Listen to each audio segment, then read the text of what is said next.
Alrighty, so let's continue on this Judith Butler train and finish up Undoing Gender. Now this is going to start from chapter 5, titled, Is Kinship Always Already Heterosexual? So kinship in this context, Butler defines as the birth, death, child-rearing relations of emotional dependency and support, generational ties and illness, including other things, all of which is taken care of in a kind of family setting or in a kind of kinship setting. So she is asking of these kinds of relations if they are always already, that is, if they are always heterosexual. That is, do they all kind of galvanize or cohere around the idea of a man and a woman coming together as being the kind of locus of the household or of the family dynamic. Now, obviously, this assumption for Butler portends an exclusion. That is, it kind of sets the stage for the exclusion of difference, the exclusion of different ways of organizing family relations. So, one such example would be like how in some communities, the idea of the nuclear family isn't quite as strong as it is in others. So, in some cases, there's more of a community background behind child rearing. There might be more people in the extended family that play a more direct role than in a lot of the nuclear family settings. There might be non-monogamous types of child rearing. There might be, divorced parents or same-sex parents or other kinds of queer identifying parents. Now, as a kind of experiment, to illustrate this, you can go onto Google Images and just type in family. And the results that you'll get are mostly going to be of a man and a woman together with kids. The 2.3 kids or the 2.2 kids. And that is supposed to be what makes up a family. So obviously there is within our kind of cultural zeitgeist, that is our cultural imagination, our kind of cultural landscape, there is an assumption that the family is comprised of a man, a woman, and kids, then maybe a dog. So of course, marriage serves a pretty instrumental role in maintaining this dynamic.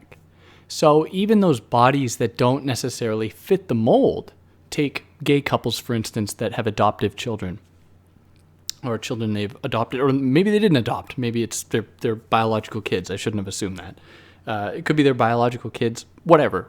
They don't necessarily fall under the umbrella of what is considered, the quote-unquote normal family. Marriage that binds, all these different settings together, that is, non-normative bodies or non-normative couples, is something that Butler wants to kind of interrogate. So, obviously, in the United States and Canada and in a lot of places in the world, there is a debate around gay marriage, which is, in my mind, a ridiculous thing. It should obviously be legal, but anyways, for some reason we have to entertain people who think otherwise. So this is to say, in kind of Butler's mind, that the debate shouldn't be whether or not we are for or against gay marriage. It is that we should be interrogating why it is we want marriage to kind of extend itself to all these other bodies, all these other kind of couplings. So if we are able, for Butler, to get at the problem of marriage itself, we will be able to mount a much more effective challenge to this oppressive normative structure of the nuclear family. Whereas if we just, make gay marriage normalized, then we are going to see a similar cycle reproduced in that it's going to foreclose the possibility to engage in other forms of kinship relations, like the ones I've already mentioned, like non-monogamous ones, like those that include, relatives, those that involve more of a community component to one's own relationship and one's relationship with one's kids. So as long as we place such an emphasis on marriage, what we are doing is really giving the state the power to control and to determine what kinds of relationships, what kinds of relations are permitted. So for Butler, there are kind of two motivating factors that have placed such emphasis on state authority, and that is the idea of cultural authority and natural authority. So to look back to what we talked about in the first episode with the work of Claude Lévi-Strauss, what we can see is essentially an effort to inscribe upon human filiation, that is, upon human connections, human forms of relations and kinship, to inscribe upon that a natural quality. And then, so that's the kind of natural component, and then looking back again at Jacques Lacan, we see an effort to kind of maintain a cultural authority through the symbolic, the thing that wasn't considered really natural, but was considered universal. It's something that exists within culture. So, according to these kinds of two approaches, there are natural laws, there are symbolic or cultural ones, and these things kind of determine why we act the way we do. So, if we remember the incest taboo, we know that there is a desire for exogamy. That is, going outside of one's own immediate family to form relations, to form sexual bonds with people outside of the family. But then there are other rules that say, but don't go too far. Don't go too far as to mingle or to participate in miscegenation, which would be like interracial breeding. So there's both a kind of motivating factor that tells people that they cannot engage in incest. At the same time, however, there's a motivating factor that says you have to remain somewhat within your kind of closed setting so as not to stray too far from the pack. Otherwise, you might risk like diluting your blood or your kind of identity, your racial identity. So you have the natural, that is the incest taboo on one side, and then the cultural one, that is the kind of foreclosure of possibility, that is the maintenance of a kind of cultural identity that is absolutely linked with one's racial identity. And of course, these ideas come out of a very narrow anthropological kind of understanding of the world, one that, takes one culture and says, wow, here is the truth of all culture, even if that one culture was read accurately, which has certainly been contested. But Butler says, and she's quite right, it is this kind of steady balance between a natural law and a cultural law that sets the stage for what we can know as society or culture itself. So there's both a drive to move away and a drive to remain somewhat consistently within. And of course, then this idea of culture is inextricably linked to heterosexuality. For within either of these perspectives, whether be it that of Lévi-Strauss or Lacan, everything gravitates around the heterosexual couple. Now, having kind of set this out, illustrated this, Butler is going to ask kind of preliminarily, and this is going to come out in the next chapters in more detail. She asks if it's possible for the idea of Oedipus, that is the Oedipus complex, or psychoanalysis maybe more generally, is it possible that it can be rescued from a kind of compulsory heterosexuality, a kind of implicit assumption about heterosexuality? Or is it always doomed to that and will always therefore be a kind of archaic theory about human relations? Now, as I said, this comes out more in the next chapter, so we'll just jump right into that, the next chapter and the ones that, follow. And here we enter chapter 6, titled Longing for Recognition. And here we're going to get more into Hegel, which I'll try and explain as best I can so that this makes sense. And we did it a bit in the first chapter, but this is where it really kind of picks up. So here in this chapter, Butler comments on the work of Jessica Benjamin. I think that's how you pronounce it. The Walter Benjamin screws it up whenever I always think of that pronunciation, and it's obviously wrong and sexist, but it's something that just happens. So Butler here is commenting on Jessica Benjamin's work on recognition. So this recognition takes its cue from Hegel, but it is different in that it, apparently, doesn't rely on negation. Instead, it tries to maintain a kind of healthy equilibrium between someone and an other, where both differences and similarities are accentuated. Of course, For Benjamin, there is a risk where one might overcome the other. That is, where a subject might recognize another and be kind of fondly curious of their differences while also recognizing their similarities.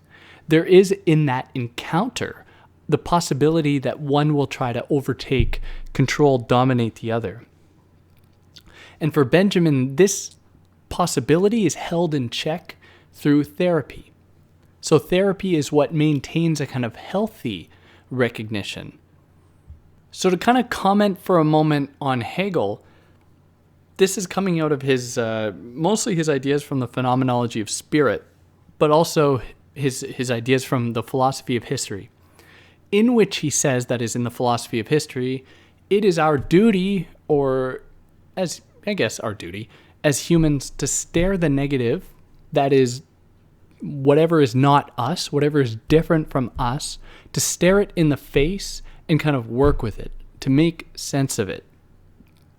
So we can change, and there's always a kind of implicit change implied within that meeting of an other. So you encounter the other, and it causes a kind of disturbance within yourself that changes you as well as changes the other, because they are also undergoing this kind of process. And this is how history moves. History is the movement of movement brought about through conflict. Because if we didn't have perpetual conflict, that is, if we didn't have a perpetual or continual, a repeated kind of encounter with things that were different from us, then we wouldn't change at all. We need to, in Hegel's mind, embrace experience. We need to embrace our encounter with things that we do not understand, things that we do not know, so that we can constantly be moving. Otherwise, we're going to be what he calls a kind of lifeless, immobile mass. Now, to return for a moment to what Jessica Benjamin is doing here, she's saying that there is implied a kind of recognition in this encounter, but she wants to maintain it so that one doesn't, to reiterate, overcome the other. And therapy is the force that does that, so that, there's still a kind of comfort maintained on either side where people can still be comfortably within their own selves without the risk of being totally decimated, totally destroyed. So Butler has a problem with that. Butler's problem with that is that it's too neat, it's too clean. For her, in her reading of Hegel, there is always destruction going on. There are always moments where the self and the other are being stripped of their identity, being stripped of their selfness, and brought into something new. So in Hegel's work, The Phenomenology of Spirit, he describes this kind of movement like the sprouting of a flower, where it starts as like a single bud, and eventually will grow into this flower. But he says that the flower isn't possible without that first bud, the first kind of moment of its possibility. So it's for that reason that we cannot discount these procedural steps through which we must go through which we must pass in order to arrive at something new. And this newness always implies a shedding of what we were beforehand. So Butler, in characterizing Benjamin's work a little bit more, says that there is presented here not a dyadic relation. So a dyadic relation is a relation between two separate things that have some engagement with one another, between like a self and an other. Butler says that there is actually a triadic one. So there's a third kind of, a third thing entering that relationship. So what is that? What is that third thing? Well, it might look like the therapist that is trying to kind of contain and control that encounter, so that one doesn't overtake the other, which is how, in many ways, therapy is conducted, especially when it happens between two people. The therapist acts as a kind of like mediator, right? The therapist is the person that is meant not to take sides, but to kind of reaffirm that relationship, like in couples therapy or something, to reaffirm that relationship or between like parents and kids or whatever, so that there isn't like a side being taken so that both feel very secure and safe and essentially learn that it's no one's fault for what happens or what has happened per se. So in this kind of triangulation that is between two poles and then a kind of exterior third pole that constitutes that pole, that reaffirms it, Butler says that we are seeing a kind of revitalization of an Oedipal framework because we are seeing both of these initial poles kind of being frozen as though it's Oedipal, like it's always already there, like the heterosexual relation between the masculine and the feminine. What we see here is a kind of freezing of, the self and the other. And they're always in conflict. And this conflict is what propels people to repress things because they can't act too excited lest they risk destroying the other and so on. So for Butler, a more radical project calls into question all of these kind of frozen identities. The ones that are frozen by these theories, like Lacan, like the one that Benjamin puts forward here, that maintains a sort of distance. Whereas for Butler, she wants to see a kind of Hegelian thing occurring, that is conflict. But she wants this conflict to kind of explode the categories that we are used to open up new possibilities for us and for either of these two poles. So now she gets really problematic. And I'm going to take her to task on this because it's strangely problematic for her. Not to mention the Vital Ronell thing, but that, yeah. If you're not familiar, Google it and you'll see all about that. Or Avital Ronell. Anyways, here she says that trans people are kind of an example of that possibility. And it's difficult, so I want to extend an olive branch to her. And I want to recognize that it's difficult to say if this is something that she is just thinking through, as it's just a fanciful thing she can just contemplate, or she's pointing to the limits of this idea. And I can't tell you how many times I read it. I just couldn't understand. And that was also part of the problem. She was not clear enough about why she was mentioning this. So she says that trans people, she says of them that she associates them with a kind of ambiguity of sexual orientation. So in her words, it becomes difficult to say whether the sexuality of the trans person is homosexual or heterosexual, which is incredibly messed up. And that, in my mind, it completely undoes kind of all of her seminal work. That is, dispelling the illusion of, sexual destiny or biology as destiny. Here she just reinscribes it. She says people with penises who are trans, say they're trans women in this case, who knows what their sexual orientation is for her, which is it's wrong. Why does she say that? So that was extremely annoying to read, and I can't let her get away with that. So if someone read it and they're like, no, she was critiquing that perspective, then please explain it to me, because I didn't get that at all. But anyways, for her, trans people trouble the kind of implicit association of sex and gender that we find in the Oedipal paradigm. So I guess this extends to what Benjamin says, in that this is an example of something that completely undoes any smooth association between two separate poles. What we are seeing here is a kind of chiasmus. Chiasmus, yes.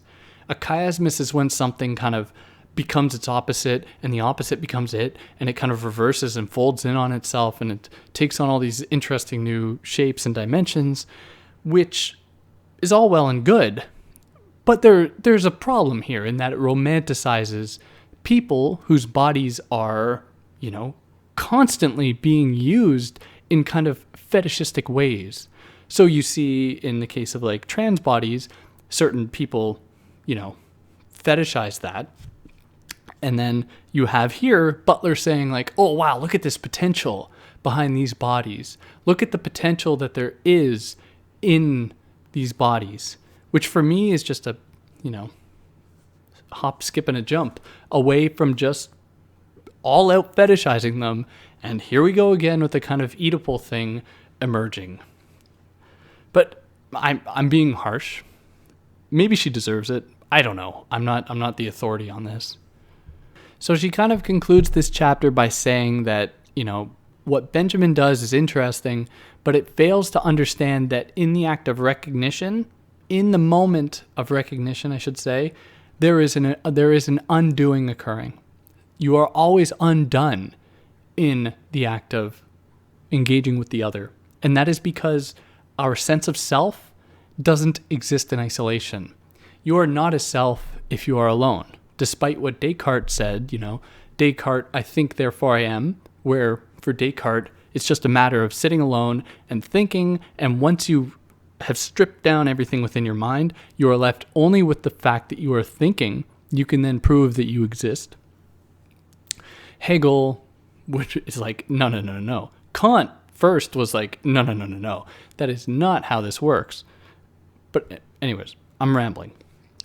So then from here, Chapter 7, Quandries of the Incest Taboo.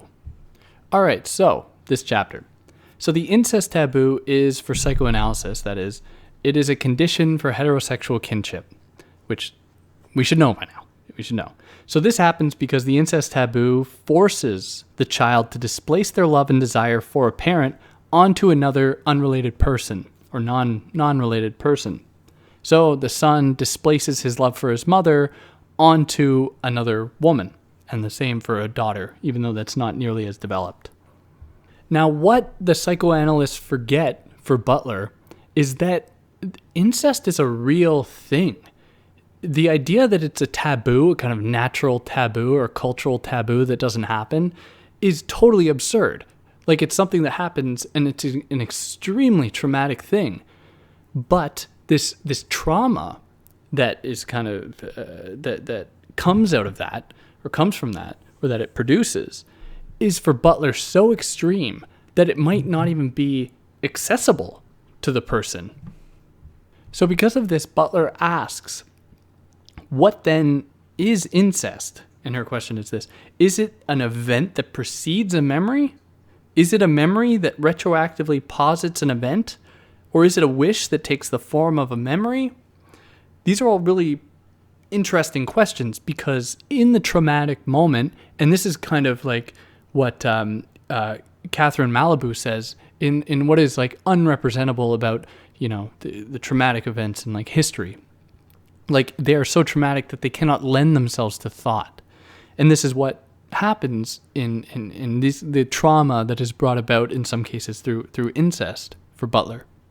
So there's obviously a tension there within psychoanalysis, because psychoanalysis posits this kind of like fantasy of incest. And then it is that fantasy, through its being like controlled, that it can then be displaced. But of course that comes into conflict with the reality of the matter, and that is the fact that people actually engage in these horrible acts and do this upon people that are, in many cases, non-consenting children. But, and this is where, my channel is going to get banned, Butler considers the way that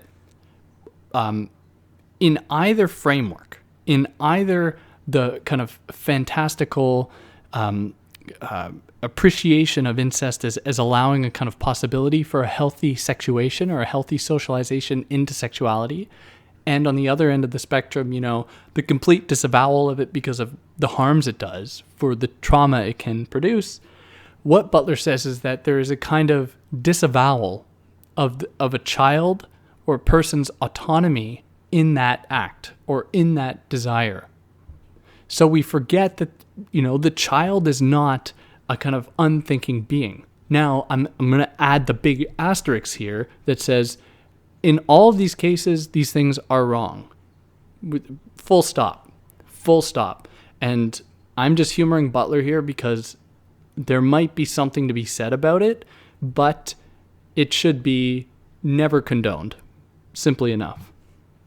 So the interesting thing that she asks, she interrogates, is this. This is one of the interesting things.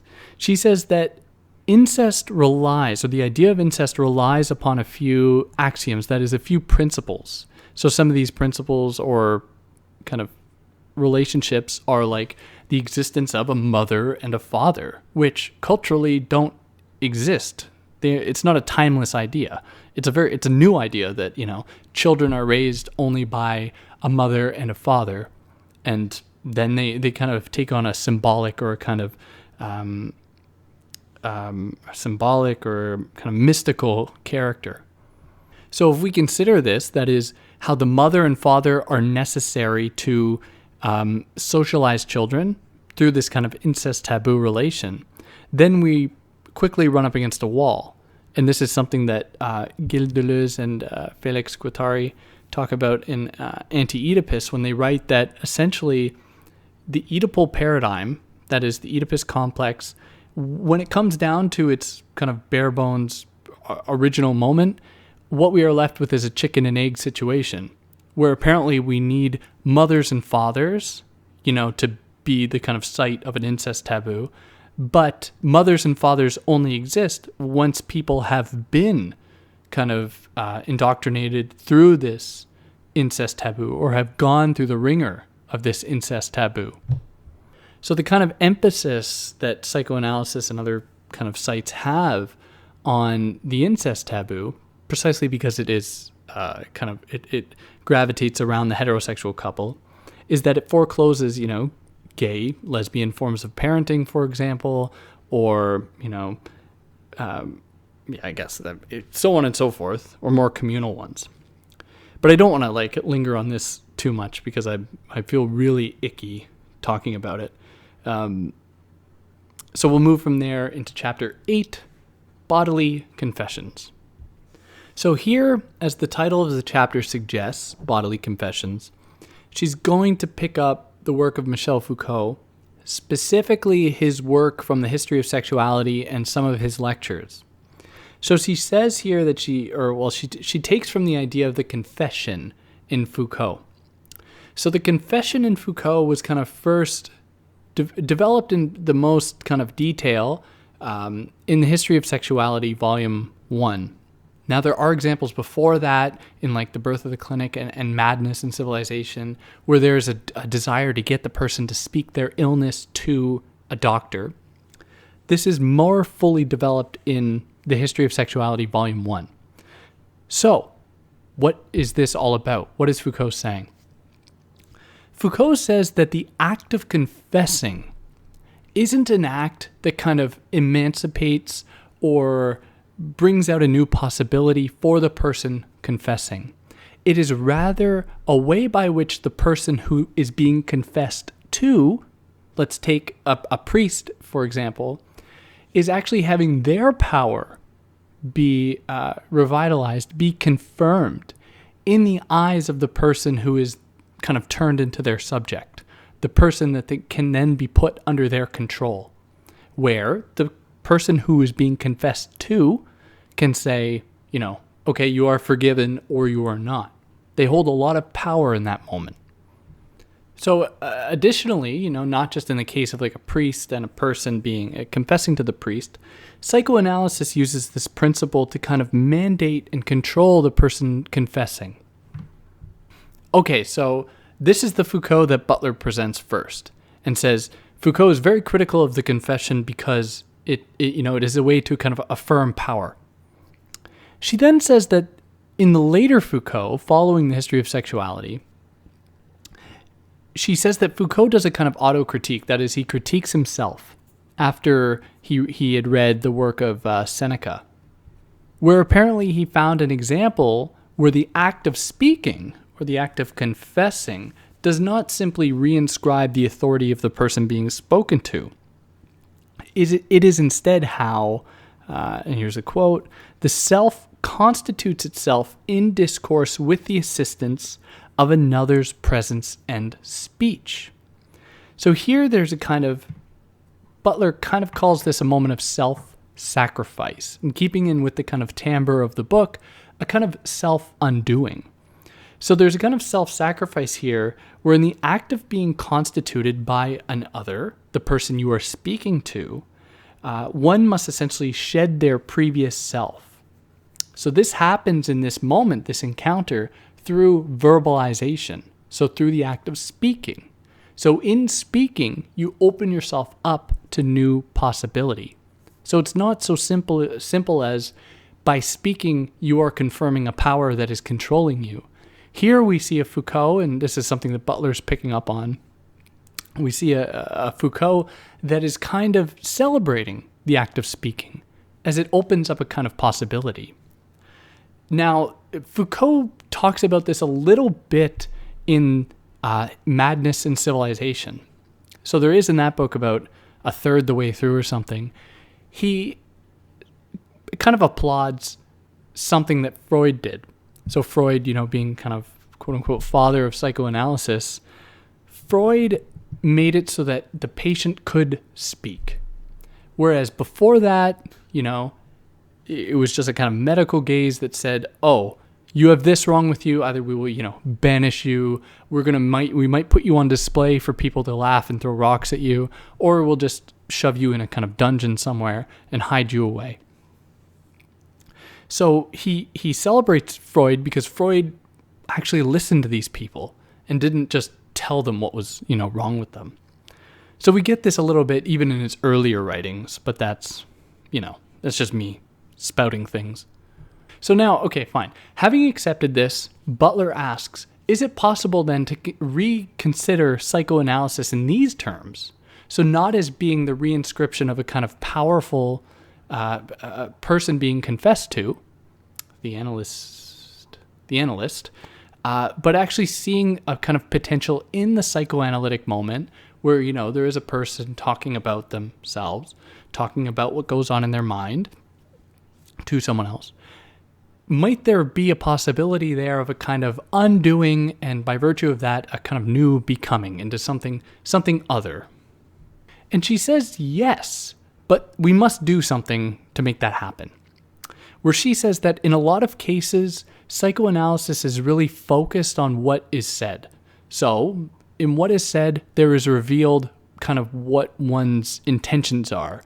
Behind the words that are said, there might be a way to kind of peek, or through the words, there might be a way to peek at the person's like real desire, kind of real, the things that are making them or screwing them up, so to speak. So for Butler, as long as we focus on that aspect, that is, we focus on the content of what is said, we are going to be doomed to reproduce this cycle of power. Because then it'll always come down to repression, and this is always a repression that's kind of identified from the outside, a repression that disavows the person speaking. So what we must do instead, or on the other hand, if we were to focus simply on the fact that the psychoanalytic encounter opens up the possibility of verbalization, that is, of speech, we are presented with a much more exciting encounter. Now, I have to be totally honest. At this point, I got really confused as to where she was going with this. So it made sense to me, like, okay, let's focus on the act of speaking rather than what is said. But then it seems as though, and this is my best shot here, it seems as though she wants to dissociate the person being confessed to, that is, in the psychoanalytic case, the analyst, wants the analyst to be dissociated from a person that is going to like administer punishment or pain, the same with like the priest, and instead to kind of foster a more maybe holistic, a more caring encounter between the two. So Butler emphasizes, though, speech because of its kind of embodied character. So in the act of speaking, and it's really interesting, it comes forth for her, a kind of body that has committed a deed or an act that is in need of absolution, that is in need of kind of forgiveness. So what this does is it reveals that the change promoted by verbalization has real kind of bodily consequences. Where the person speaking, if we just reduce it to the words, then it's kind of abstracted. what is said is abstracted, and we lose sight of the fact that there is a body behind it. And anything that the body is saying, the mouth is saying, is the site of the kind of shame that was felt beforehand. So in the case of, excuse my cat making noise, in the case of a person, let's say, going to church who had committed a sin, it is always the body that commits that sin. So in the act of speaking, in the act of confessing, what we are revealing is the extent to which the person undergoes a kind of change, because their body, in the act of speaking, is kind of atoning for their sins. Wow. Okay. Atoning for their sins, which throws everything out of whack. Yeah. There we go. Great. Good job, David. Wow. All right. Chapter 9. I'm sorry about that. That was weak. My brain's not going well. Chapter 9, the end of sexual difference. So before I jump into this chapter, I want to read something that she says that kind of captures the essence of this book, and this happens a little bit later on in the book, but it's really germane for what we're going to get into here. I think the argument goes something like this, and these are her words. We must maintain the framework of sexual difference because it brings to the fore the continuing cultural and political reality of patriarchal domination, because it reminds us that wherever permutations of gender take place, they do not fully challenge the framework within which they take place, for that framework persists at a symbolic level that is more difficult to intervene upon. So this kind of sets the stage for her perspective, in that she sees a kind of importance to maintaining sexual difference, but not all feminists agree. And there are, big debates about this, especially now. Considering the real strong, place of queer studies within feminist circles or feminist departments, with the emergence of gender studies in lieu of, kind of in place of feminism and women's studies. So Butler, being the good kind of Hegelian as she is, celebrates the differences among feminists and says, it is important that we have these varying and differing perspectives, and that it's wrong to silence people. It's wrong to kind of say, anyone is kind of prima facie, that is right off the bat wrong. So she asks and said, how should we best have these kinds of disagreements, and how most productively can we stage them, and how can we act in ways that acknowledge the irreversible complexity of who we are? So, she takes on a kind of like cosmopolitanism here. She's like a cool liberal, like, we have to accept all differences and we have to be prepared to listen to other people, like a real Hegelian in this way. But there are some, just within feminist circles, there are a lot of really problematic feminists that, maybe we, or most importantly, women of color or non-binary people of color or trans people shouldn't have to tolerate listening to some of that stuff. But anyways, it's her book, it's her opinion. So what she does then here is look at three things that feminism across the board is interested in. And these three things are sexual difference, gender, and sexuality. So, and she doesn't just want to say that these exist, right?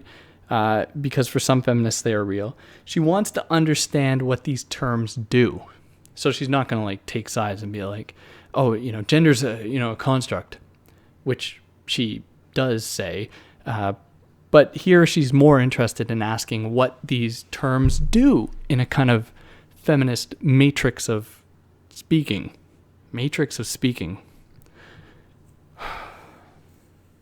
All right, I'm going to continue here. So she highlights two very disparate poles. She says that both queer theorists and the conservative-minded Vatican, like Pope Land, they share a view of sexual difference, where they both want to do away with gender to locate primary kind of sexuality within sex and sexuality. So, I guess, among the queer community, they want to, and this is very broad brush, but this is what she says. The queer community for her wants to liberate people from the confines of gender, and the latter, that is the Vatican, wants a kind of biology as destiny. So, it's about reducing things to the body. And for those, to return to Foucault once again, at the end of The History of Sexuality, Volume 1, he says essentially that. He's like, we have to move away from sex and sexuality and focus instead on bodies and pleasure. Like, he's saying, like, yeah, if we just get, through all the kind of cultural stuff and get to what lies underneath the kind of bedrock of the human, then we can, really engage in pleasure. But, the proper post-structuralist I am, my hands fly up and I say, well, what does that look like? How can you have this bedrock that isn't always already constituted by the things that exist on top of it? The things that we take as being cultural and malleable and changing. But anyways, that's my rambling. So we have the Vatican and we have queer theorists that are essentially arguing for the same thing. But of course, they're for very different reasons. So she says that what this does is it really reveals the kind of complexity of any approach to gender. And that because we aren't really going to be able to agree, our task is to confront, in her words, the permanent difficulty of determining where the biological, the psychic, the discursive, and the social begin and end. So, how does that apply? If we take a sexual difference, it might be assumed from the outside that sexual difference is about the binary between men and women. Whereas for Butler, it is not that at all.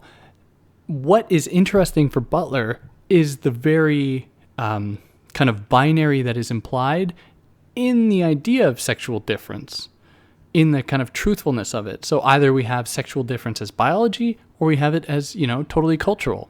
And that is what is interesting for Butler. And if we just kind of engage or kind of give ourselves over to one of those sides, that is the side that says it's natural, the side that says it's cultural, then we are doomed. And we have to do more. We have to take a step back and look at the kind of bigger picture of what is going on here with something like sexual difference. And that ultimately for her, we have to leave the problem of sexual difference unresolved, lest we kind of, foreclose a certain possibility. And that's a scary word, possibility, because we get into Deleuzian territory and Guattarian territory here.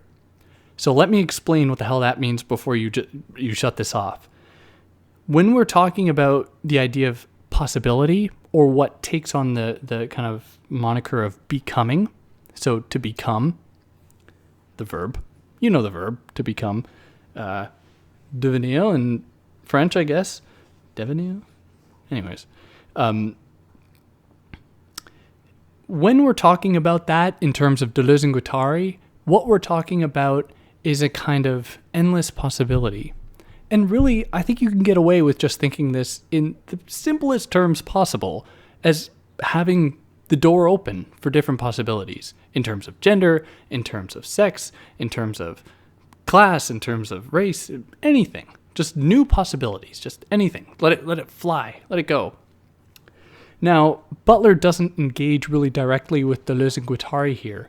Instead, she looks through the work of a woman who's she's Dutch, I think, who does a lot of work in like post-humanism, and that's Rosie Braidotti. Specifically, her book titled Metamorphoses, where there is in this book a kind of version of a non-gendered sexual difference that is open to endless revision through becoming. So if we can move beyond, for Braidotti that is, if we can move beyond gender, we can open up the door to whole new possibilities, which is very exciting, and it troubles and it disturbs the kind of oppressive frameworks in which we are housed. Butler has a problem with this, though, because she is not so fond of just newness qua newness. That is, to just open the door to any and possibility to disturb the confines of the situation we are in now. And this is something that she makes very clear as early as her book Gender Trouble, where she says that there is plenty of resistance happening, in things like drag. Drag is a place, like the drag race, is a place where all of our ideas about gender and sexuality are turned on their head. And that is enough, in some cases, for Butler. If we are to just celebrate difference, qua difference, so difference just for the sake of difference, Butler doesn't find that really exciting because it's almost like too easy. Like, sure, throw anything you want into a blender and you can come out with something at the end, but it's not necessarily something that's very appetizing. What a weird analogy. I don't know why I thought of that. But anyways, okay, so she does not consider herself a very good materialist. What the hell does that mean, David? For her, and this should, it probably makes sense, she's really interested in culture, in signification, things that aren't like bodily, She's interested in like gender, which isn't like bodily. Nothing about our bodies kind of position us for a gender. Gender comes from culture, comes from society. So she's not interested in a kind of like materialism that kind of puts the body toward new possibilities. Sorry for that beep. So the beep, yeah, all right, sorry. And she also sees in Deleuze and in Bodily a fear of the negative. So in Deleuze, it's like endless possibility. Everything's all good. We can go everywhere and do anything, which isn't entirely true, but this is kind of how Bodily reads Deleuze. And in my mind, it's a little bit naive. Like, Deleuze isn't as positive a thinker as Bodily likes to think, or someone like Andrew Culp likes to think in some cases. But there is that kind of...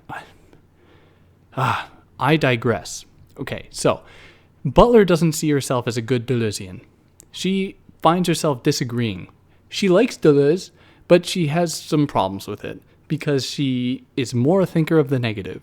She wants to confront things that don't make sense and that we cannot necessarily subscribe to. And it is simply by virtue of that she gets excited. She's like, oh, let me encounter the thing that I cannot actually change into, I cannot become, so that I can, trouble everything I know about myself. And you don't necessarily know what change that is going to make within yourself, but it will be some change. And that propels us here into chapter 10, titled The Question of Social Transformation. So what is transformation, social transformation? Well, she kind of meditates on the distinction that is often made between theory and practice, where she says that theory is itself a kind of practice and that it's impossible to have a practice without having a theory that came before. Like, no one just acts impulsively and motivates a kind of social transformation. People stand for something that they are aware of in their minds, that is something that they've accepted through thought, through theory, through theorization, and then that opens a possibility for social transformation.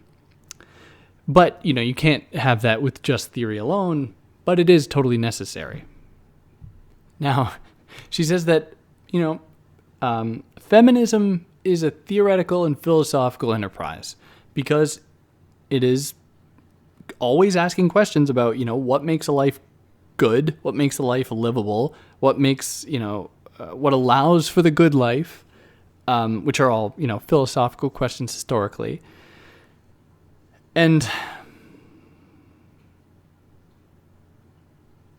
essentially it does this by asking how gender constrains or enhances life, So by questioning gender, it's essentially opening up the possibility for newness, for change.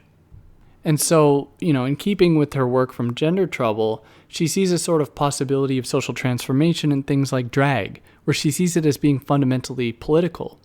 Now, this is something that she was she identifies as being a kind of point of contention, because some critics have been like, hey, you're really putting these people up on a pedestal, that is, people doing drag, and you're really diminishing what, like, politics is, which is obviously a problematic view. And so she kind of entertains that for a minute, where she wants to contextualize that her position she contextualizes her position by recalling her youth as someone who read Hegel during the day and attended gay bars at night, in that she was living this life.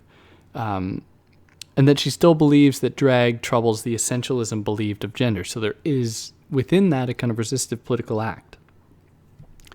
And, it throws a wrench in what we know to be normal. And by virtue of that, it troubles, the power-knowledge divide, or the kind of power-knowledge dynamic that motivates normalization, motivates normativity.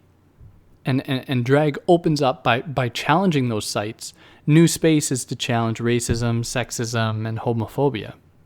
And this opens up the possibility to recognize more people as human, to expand the category of the human, to provide spaces for people that have been undone by this oppressive regime, this oppressive world, to allow them a space where they can feel like they belong, and they can feel like they are, wanted and needed and respected, very necessary things that, people thrive with.